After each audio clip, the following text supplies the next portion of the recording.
Hello, Central City Church. Aaron here. Listen, I just wanted to take a few moments of your time to help prepare us as a church for the 1 week fast that we're calling everybody to.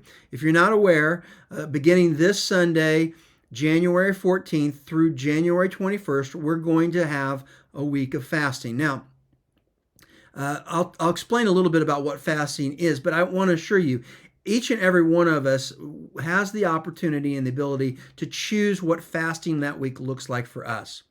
But first, I want to talk about what fasting is.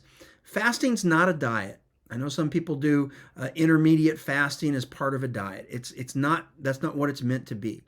It's meant to be a time of seeking God, a time of seeking a closer relationship with Him, sometimes we fast as we're seeking answers, as we're seeking God to speak to us on something, but sometimes it's just drawing closer to Him. As we eliminate the distractions around us and eliminate some of the food that we're used to having.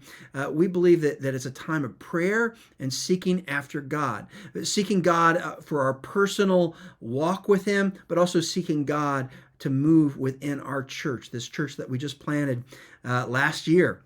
So that's the primary purpose of fasting. This coming Sunday, we're going to talk about rebooting our health. That has nothing to do with a fast, completely separate things. But this Sunday we will begin at the conclusion of our worship time together. We will send you off on a week of fasting, and I hope you'll participate. But how you participate is going to differ from person to person. First of all, if you weren't there last Sunday, down below you'll see a link to our YouTube channel. I encourage you to listen to the message. It was the normal sermon, but it was also a little bit of talking about the fast. I encourage you to take some time and watch that, because first and foremost, this fast is about rebooting, reviving, refreshing our walk with God. So I want you to take part in that. But we also talked a little bit about what a fast can look like. Some of you cannot fast. Take a no food fast because you have health concerns. There are some of you may be on medications that prohibit you from being able to take part in the fast. If you do have some questions about that, let me encourage you to reach out to your physician and ask for their input. But some of you just know, I can't do the no food fast. Some of you may have a history with eating disorders, and for those reasons, for your health and your ongoing health and recovery from that, I encourage you, don't do the no food fast. We have provided a link below of a podcast that addresses that as well.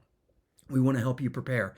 But there's several options for how to fast with food. First of all, there's the water-only fast. Now, anyone doing a water-only fast, you need to keep in mind that your energy level is going to dip, right? You are going to be a low energy week.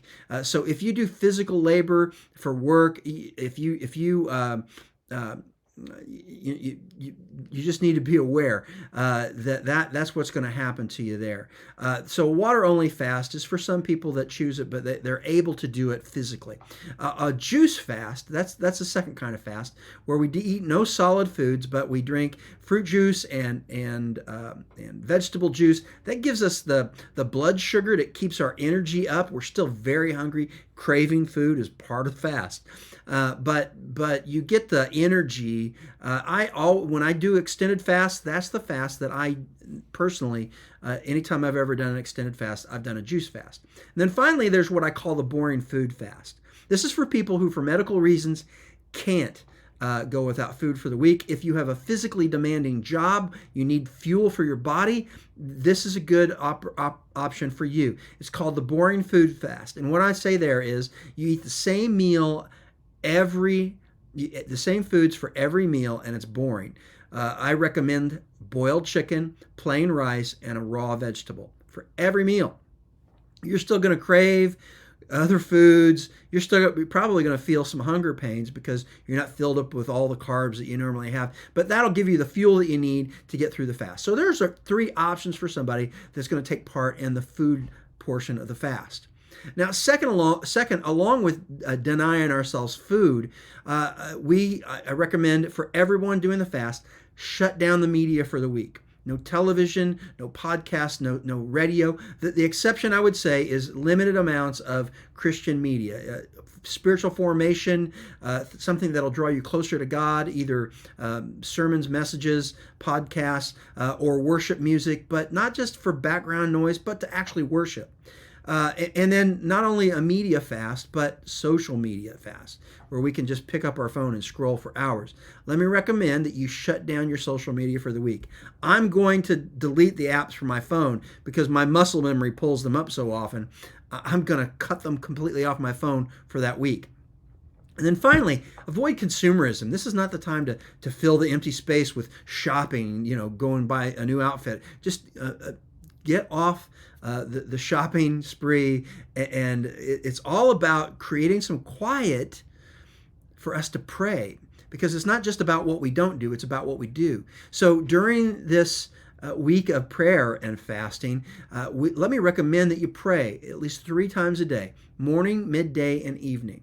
Pray alone, but if you can, if you're going to be in community with other believers who are fasting, take time to pray with them. If you're married, pray with your spouse. If you have small groups, pray together as a small group. And then finally, with the prayer, we're going to have extended Bible reading. The TV's not on. The noise is silenced. Sit with your Bible. Read through much of the Gospels as you can that week. I recommend that. And then also, we recommend reading a spiritual formation book. Again, I'll share a list with links down below for some books that I recommend and that the team recommends for you to grow spiritually through reading a spiritual formation book. So, with that being said, I hopefully it will provide more information for you. If you have any questions, reply to this email and ask. But because we want to pray together this week. We'll also be providing you with a prayer guide. We'll also be providing you with a daily devotional, video devotional, a very short thing each day where you can just be encouraged in your fasting and in your prayer, and we're going to do these daily. We're going to do these daily as we are fasting, as God is drawing closer to us, as we draw near to Him. We're going to be processing this together. So I hope that you'll take part in this. I hope you take it seriously, and I hope that you'll be part of this fast. This is going to be something that we're going to do every year as a church. Not only to reboot our own faith, but to reboot the faith of the community that we are building here at Central City Church. God bless you. Thank you for watching this, and I'm hoping to hear great stories on the other side of your fast. God bless.